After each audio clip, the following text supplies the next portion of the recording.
माननीय सभापति महोदय के अभिभाषण पर बोलने का मौका दिया, इसके लिए धन्यवाद। मैं सबसे पहले जल ही जीवन है, पानी पर बात शुरू करूंगा। सबसे महत्वपूर्ण योजना JJM है और जल जीवन मिशन में सबसे बड़ा घोटाले की बात लगातार हमारी तात्कालीन सरकार पर चार्ज लग रहा है, लेकिन ये गलत बात है। मैं आज भी कहना चाहता हूं कि आज भी JJM में घोटाला मैं समझता हूं कि पिछले टाइम से ज़्यादा बढ़ रहा है। मैंने माननीय मंत्री महोदय को जो विराजमान है उनसे भी मैं निवेदन किया कि रियान LNT जैसे जो कीड़े हैं इन्होंने इतना भ्रष्टाचार फैला रखा है और इतनी ताकतवर हो गए कि SC और एक्शन और एडिशनल चीफ तक के ट्रांसफ़र करा देते हैं। हालांकि ये बात सही है कि अब की बार इन मंत्री जी ने इनकी बात नहीं मानी, इसका इतना तो इनको धन्यवाद दूंगा, ताकि ये कम से कम इसे नकेल डले। आज 6,091 करोड़ रुपए 11,17,000 परिवारों को नल से जल उपलब्ध कराने की बात है। मैं सही बात कह रहा हूँ, नहीं ये बात सही है। ये आज में कोई गलत बात थोड़ी कह रहा हूँ। जो किया नहीं किया इन्होंने, इसमें क्या है?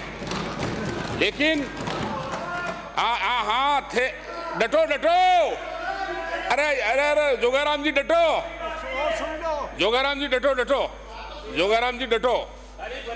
माननीय सभापति महोदय, लेकिन आज भी कहीं पाइपलाइन नहीं डाली गई, पाइपलाइन नहीं डाल दी तो उसको जोड़ा नहीं गया, जोड़ा गया तो उसमें पानी नहीं है।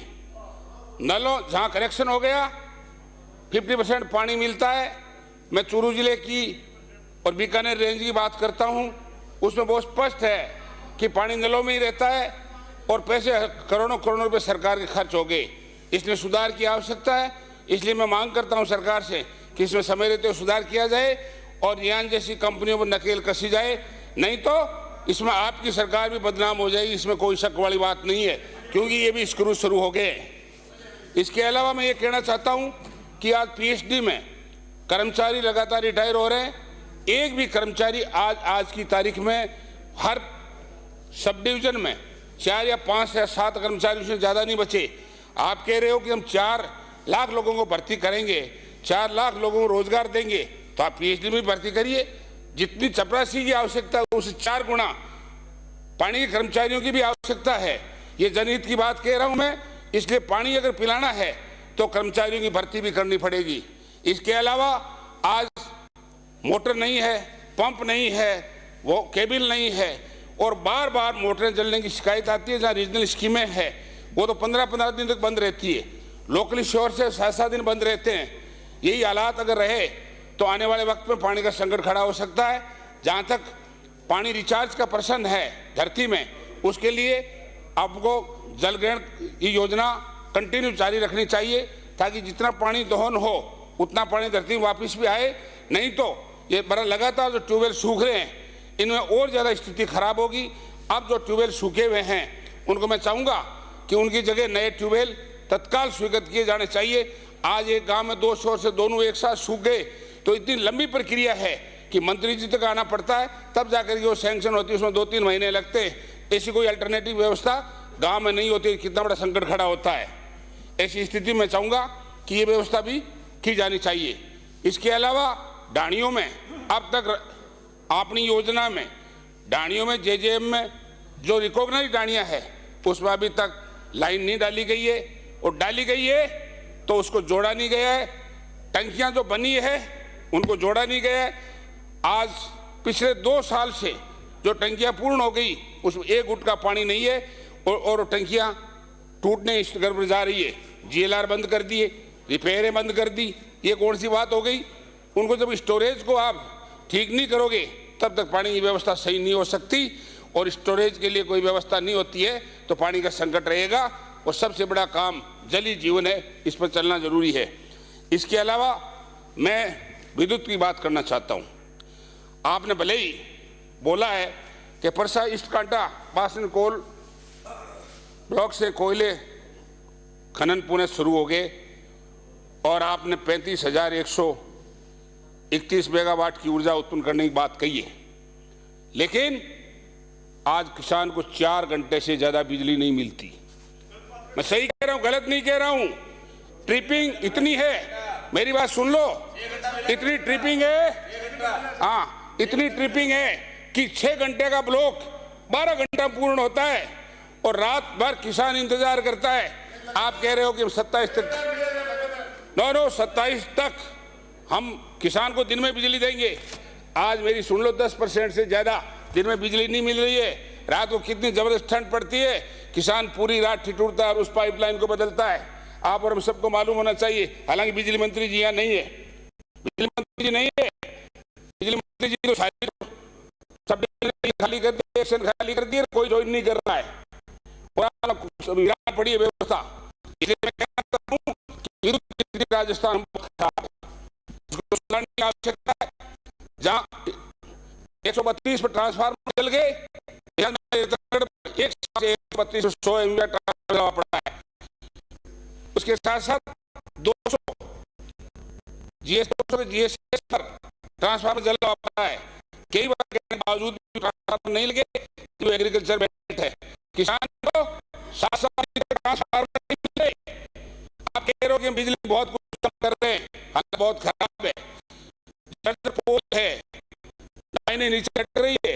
आप 5 लाख रुपए दे दोगे होने पर, क्योंकि लोग आंदोलन करके ले लेते हैं, लेकिन आप उन पोलों को बदलने के लिए 1000 रुपए खर्च नहीं करते हो।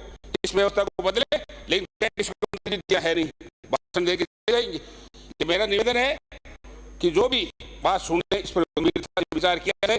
पूरे राजस्थान में आज बिजली को लेकर के जगह आंदोलन चल रहा है, ये गंभीर बात है। पिछले हमारी कांग्रेस के शासन में 132, 220, 33 के स्टेशन खूब बने, लेकिन आज चूरू जिले में मैं कह सकता हूं कि एक हमारे माननीय चूरू के मुख्यालय पर एक जीएसएस का जरूर दिया है। इसके अलावा कोई 33 जीएसएस नहीं है, जबकि वहां एग्रीकल्चर बेल्ट डेवलप है।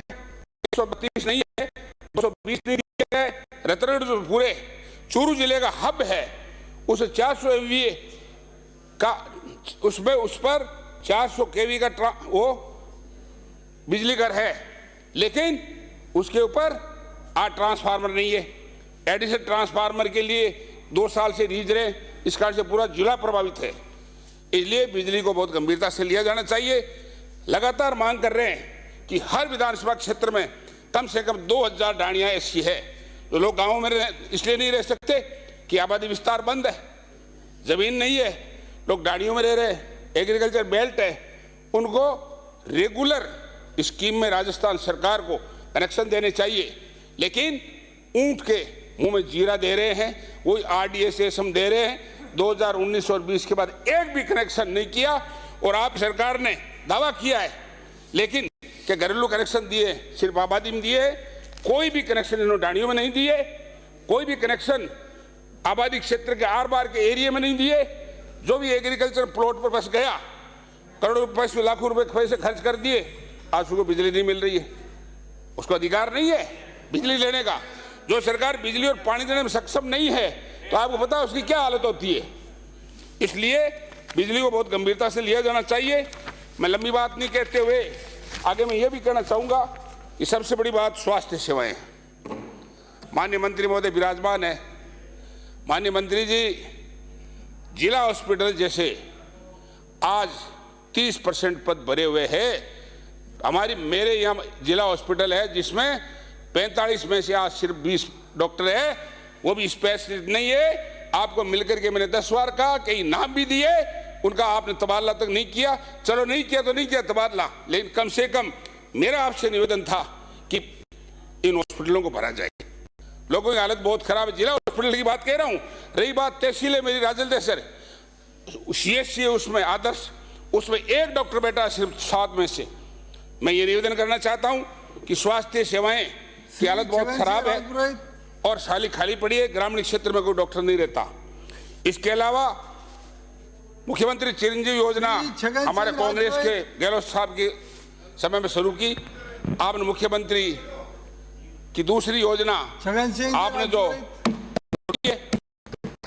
उसमें मैं कहना चाहता हूं, क्या सिर्फ नाम बदला है और आज उसके नाम पर लोगों के आप मुझे